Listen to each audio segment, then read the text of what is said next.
understand this science is that you'll want to shout it from the rooftops, because this isn't just an issue for kids in Bayview. I figured the minute that everybody else heard about this, it would be routine screening, multidisciplinary treatment teams, and it would be a race to the most effective clinical treatment protocols. Yeah, that did not happen. And that was a huge learning for me. What I had thought of as simply best clinical practice, I now understand to be a movement. In the words of Dr. Robert Block, the former president of the American Academy of Pediatrics, adverse childhood experiences are the single greatest unaddressed public health threat facing our nation today. And for a lot of people, that's a terrifying prospect. The scope and scale of the problem seems so large that it feels overwhelming to think about how we might approach it. But for me, that's actually where the hope lies. Because when we have the right framework, when we recognize this to be a public health crisis, then we can begin to use the right toolkit to come up with solutions. From tobacco to lead poisoning to HIV/AIDS, the United States actually has quite a strong track record with addressing public health problems. But replicating those successes with ACEs and toxic stress is going to take determination and commitment. And when I look at what our nation's response has been so far, I wonder, why haven't we taken this more seriously? You know, at first, I thought that we marginalized the issue because it doesn't apply to us, right? That's an issue for those kids in those neighborhoods, which is weird because the data doesn't bear that out. The original ACEs study was done in a population that was 70% Caucasian, 70% college educated. But then, the more I talk to folks, I'm beginning to think that maybe I had it completely backwards. If I were to ask how many people in this room grew up with a family member who suffered from mental illness, I bet a few hands would go up. And then if I were to ask how many folks had a parent who maybe drank too much, or who really believed that if you spare the rod, you spoil the child, I bet a few more hands would go up. Even in this room, this is an issue that touches many of us. And I'm beginning to believe that we marginalize the issue because it does apply to us. Maybe it's easier to see in other zip codes because we don't want to look at it. We'd rather be sick. Fortunately, scientific advances and, frankly, economic realities make that option less viable every day. The science is clear. Early adversity dramatically affects health across the lifetime. Today, we are beginning to understand how to interrupt the progression from early adversity to disease and early death. And 30 years from now, the child who has a high ACE score and whose behavioral symptoms go unrecognized, whose asthma management is not connected, and who goes on to develop high blood pressure and early heart disease or cancer will be just as anomalous as a 6-month mortality from HIV/AIDS. People will look at that situation and say, what the heck happened there? This is treatable. This is beatable. The single most important thing that we need today is the courage to look this problem in the face and say, this is real, and this is all of us. I believe that we are the movement. Thank you.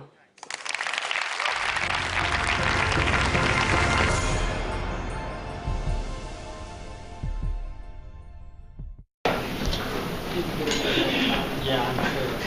I hope that you were able to hear the presentation. Yes.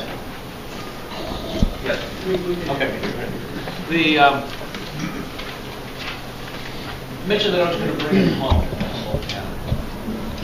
As Dr. Harris mentioned, that ACEs, or those adverse experiences that we have as children, are really common. That 2/3 of the population have experienced one ACE of either abuse, neglect, physical, psychological, sexual abuse. 12% of the population has experienced 4 or more ACEs. In California,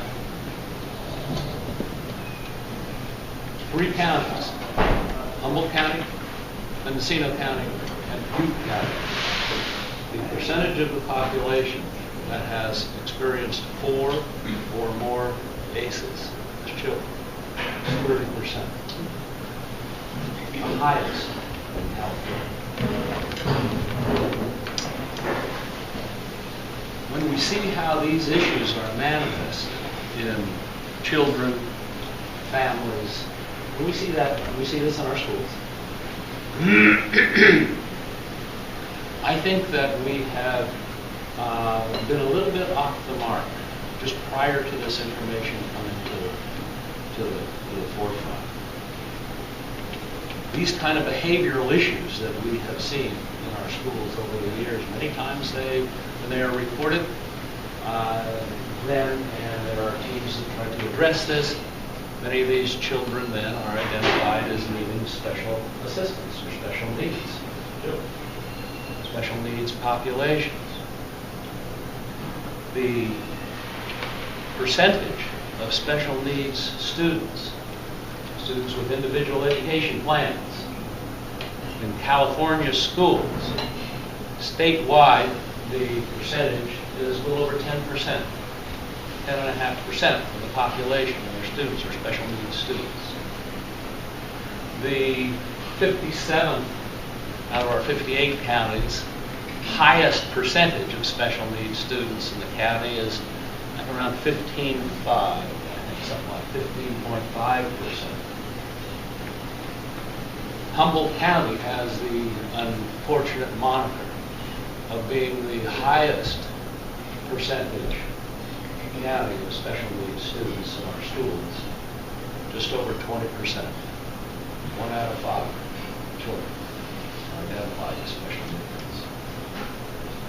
Although there has been no correlations that have been done, I personally believe that there is a relationship, a strong relationship, and I might even tip over and say correlation, between ACEs and some of the dysfunctions we see in our children and families, and those who have been identified as special needs children.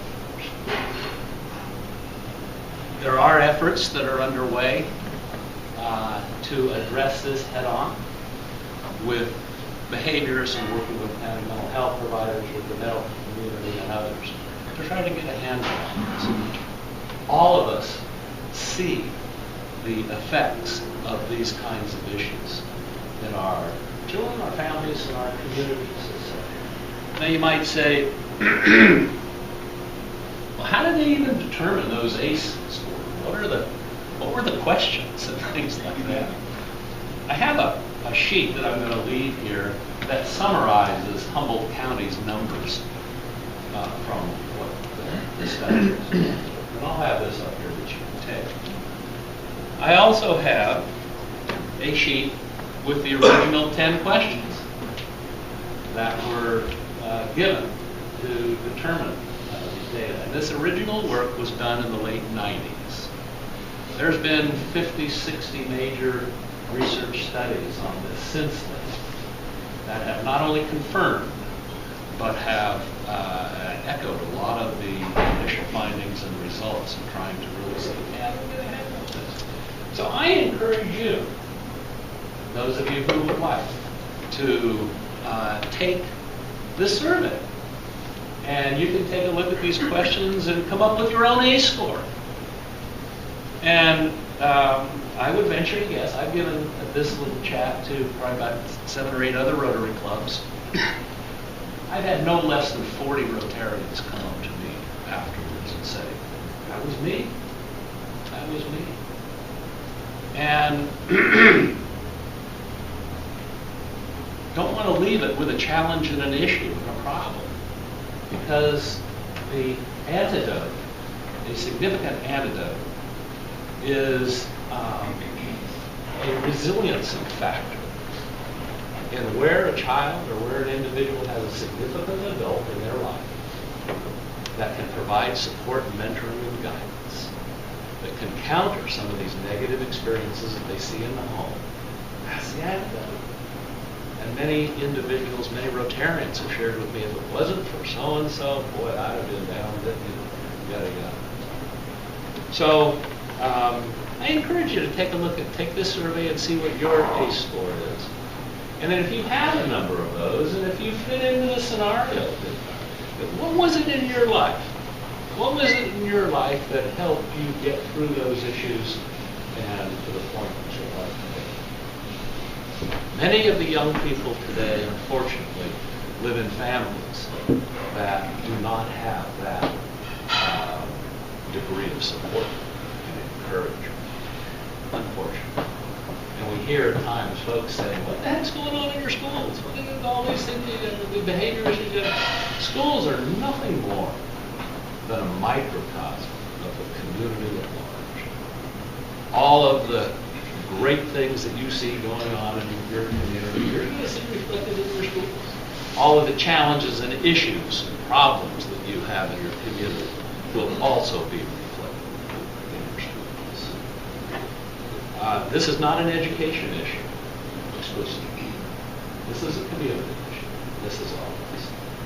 And the fact that Humboldt County leads the state in the highest percentage of children who come from families with these kinds of dysfunctions is not a fun number to accept.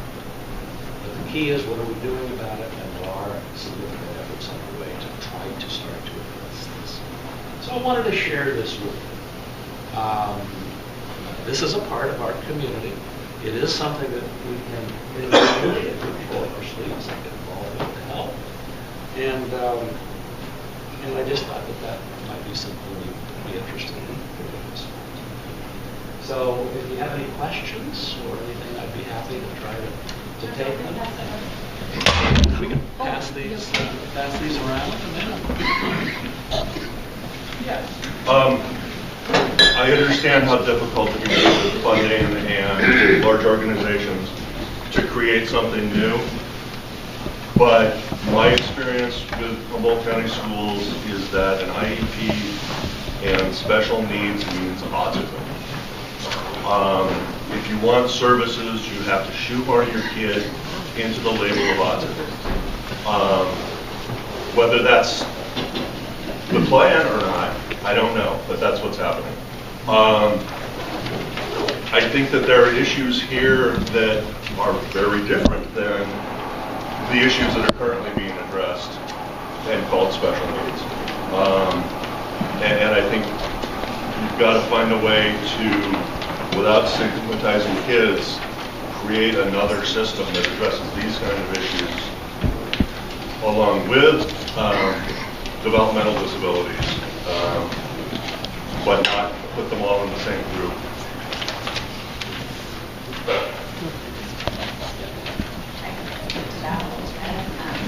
Most of you know I'm a psychologist First of all, thank you very much for both yours and Dr. Eagle's support and HCA's support of the 0 to 8 Mental Health Collaborative and your collaboration with the Department of Health and Human Services. We are really moving toward creating a trauma-informed community. We've had support. I was able to get training over the course of the last year for the neurosequential model for education with a cohort in the community who's also getting training. That's Dr. Bruce Perry's work in trauma.